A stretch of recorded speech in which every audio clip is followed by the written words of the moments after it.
but because of where you're located and all the stuff surrounding it and what you went through, was there any particular emotion that people carried with them into this game today beyond the feelings about basketball?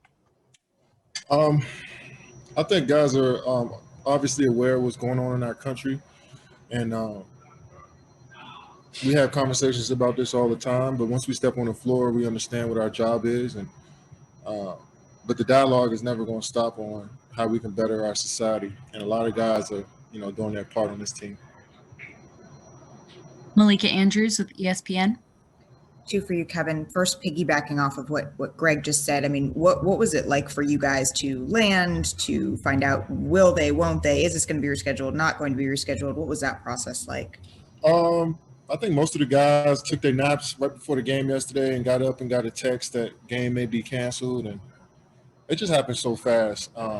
But we had some solutions. We heard that we was going to play at 1 o'clock, 5 o'clock, 3 o'clock. So I'm glad the NBA made this game happen and not postpone it. And, we come out here for nothing. So I'm glad we finished it off. And, we want to continue to just keep showing our support for what's going on, but also knowing that we got a job to do. Yeah, absolutely. That makes sense. And then how did you played more minutes than you have played? How did you feel? And how does that leave you feeling about, do you want to play? Are you going to play tomorrow? I felt good out there. I felt like my wind and legs are getting up under me each and every minute I'm playing. And that's the most, that's really what I wanted out of this time. And we'll see how I feel in the morning. And I'll talk to coach and the training staff and see where we go from there. Thank you. Alex Schiffer with The Athletic.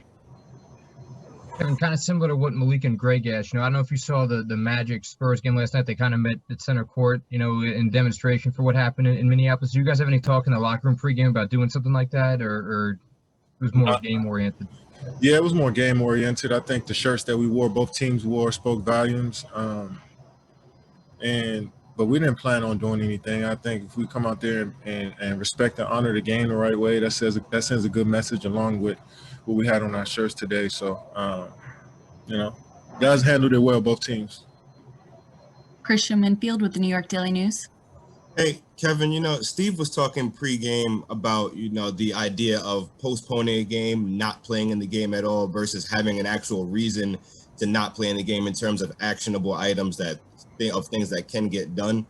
In terms of these communities where there's obviously police brutality against Black people, I'm just curious if that's something that you guys have talked about in terms of action items. Like, I feel like a lot of times people are asking NBA players to use their platforms and do all types of things, but a lot of times the conversation will stop happening, right? Like, what have you guys had a chance to talk about in terms of actions that could potentially do something to stop this from happening again? Guys, we're not talking about using this platform to make a stand. But a lot of guys are doing their part in their communities individually, and we all doing stuff in where we played at, where we went to school at, where we grew up at. So obviously, we want to use your voice and use your platform, but I think a lot of guys are quietly doing their thing behind the scenes and trying to, work towards a solution for all of this stuff. So whether we do it on the NBA stage or do it behind the scenes, I think it'll all help. Lisa Salters with ESPN. Hey, Kevin, just what was your initial reaction when you found out about what had happened? The shooting itself, I'm talking about. At this point, it is you just really don't understand what's going on around here.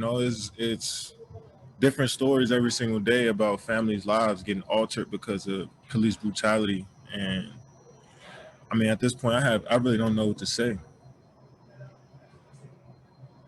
Bruce Beck with NBC New York. Kevin, how far do we still have to go in your mind as a society to get this right? Who knows? It's an ongoing problem for the last 400 years. You know what I'm saying? So who knows when it'll stop? But the awareness is good. People in positions of power are trying to do their part to find solutions, but it's a whole world problem. All of us got to come together at some point and figure it out. But I don't know. Tina Cervasio with Fox 5 New York. Kevin, shifting towards the game for a second here, you did say, you have to see how you feel in the morning, but training staff aside, medical staff aside, whatever the plan is they have for you medically, when you're matching up against the Sixers with the postseason just a month away, and this is the team you're battling with for the top seed, how much do you want to play in a game like this, particularly against that team? I want to play just to get back in the swing of things more so than like pinpointing that matchup. You know what I'm saying? I think for us, we want to get everybody healthy and acclimated to what we're doing out there. And I think that's just as important as like circling the calendar for Philly. We're a great team, well coached, and I'm sure a team we won't have to run into here soon. But for us at this point, we want to continue to just fine tune what we do, get better at the things that make us who we are, and we'll see what happens down the line. Tom Dowd with BrooklynNets.com. Hey, Kevin, you were missing some guys today, and you watched this team put up a very good record while you were out. What does it say to you about the way this team continues to thrive in situations like this? We're well coached.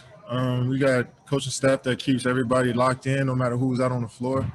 We got hungry guys on our team that want minutes, that want opportunities. And, you add that combination together, some of these games that people might have thought we'll lose, we end up coming out on top. And that's credit to the coaching staff and the players for staying ready.